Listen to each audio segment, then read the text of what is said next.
Good morning. It's Wednesday morning. Hope that things are going swimmingly for you in this humid weather. So today we're at the creed where it says, Maker of heaven and earth. I believe in God, the Father Almighty, maker of heaven and earth. Well, a few days ago I talked about the distinction between the properties and the predicates of God and how we have to be careful not to attribute creation only to the Father. And then the creed turns around and seems to do that. But we must remember the Gospel of John chapter 1, where early in the chapter it says that in the beginning was the Word, and all things were made through him, and without him not anything was made that was made.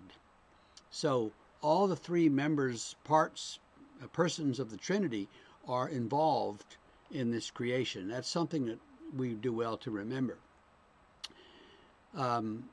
It's maker of heaven and earth. So everything that we know, God created. Now we look at something and say, well, this coffee cup, God didn't create it. Human beings made it in, some factory in somewhere. But God made the clay or whatever it's made out of. And God gave human beings the knowledge for how to mold it and fire it and paint it and all that so that we can consume coffee out of it without getting lead poisoning. And God gave us all this knowledge. And so there's a great deal in our world that as we look around us, it's processed. I've got all these wooden bookcases. Well, God didn't make bookcases. God made trees, and we have processed the trees into boards and planks and made bookcases out of them. So there is some secondary level of creating or making that we human beings do. But ultimately, everything that we have and that we can see, we can trace back to something that God created. And one of the distinctions between God and us is that we take something that's already there and form it, shape it, and make it into something that is useful for us. Whereas God simply says, let there be trees and rocks, and poof, there are trees and rocks of all kinds and varieties and everything. And so God's creativity is by the word of his power, and is instantaneous, and he doesn't only create one variety, he creates 50,000 varieties with his word. So there's a great deal of difference between us and God in terms of how we make things.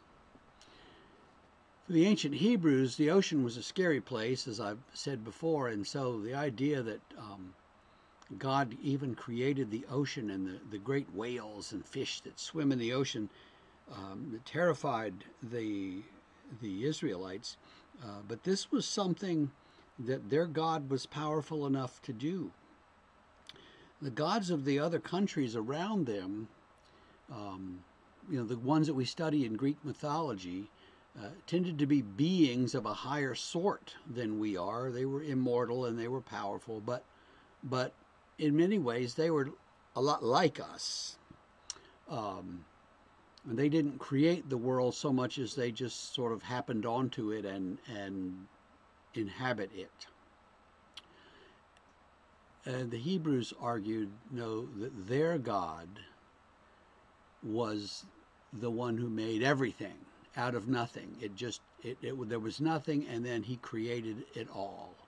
And that's a very different view of God than the surrounding nations had, and develops into a view of God that we take for granted, but which is really different from all the others that came before. And so when we say God is maker of heaven and earth, we're making some profound statements about God and his power and his all-encompassing glory and majesty, power and might that is difficult for us even to fathom.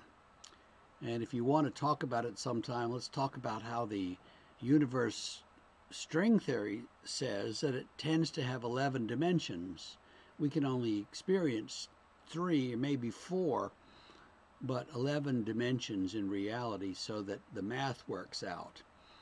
And even there, it's complex. And so you start to see that there's a lot more to this world than we can see and know with our fairly limited minds. So let's keep in mind that God's a lot more powerful and a lot smarter than we are.